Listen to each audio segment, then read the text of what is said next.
আমাদের বাংলায় বেহালায় আবারও একটা ধর্ষণ হয়ে গেল।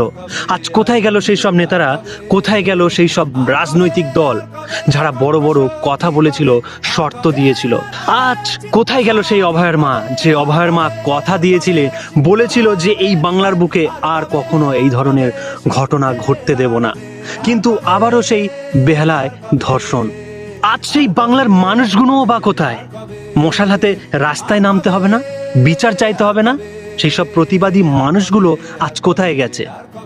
যেদিন ভয় দূর করে ভরসা আনা হয়েছিল এই বাংলার বুকে, তারপর থেকে শুধু ধর্ষণ আর ধর্ষণ, কিন্তু কোনো বিচার নেই। এই ভিডিওটা তোমরা একটু বেশি বেশি করে শেয়ার করে দাও। এই ভিডিওটা যেন মুখ্যমন্ত্রীর কাছে পৌঁছে যায়। হয়তো আমার ছোট মুখ দিয়ে একটু বড় বড় কথা বলে ফেলছি, তবুও মাফ করবেন, কারণ এই বাংলার মানুষ বিচার চায়। এই বাংলায় ভয় দূর করে ভরসা আনা হয়েছিল এই বিচার পাওয়ার জন্য, কিন্তু আজ সেই বিচার কোথায়? আমার এই বড় বড় কথা বলার জন্য ক্ষমা করে দেবেন, কিন্তু এই বাংলার মানুষ বিচার চায়।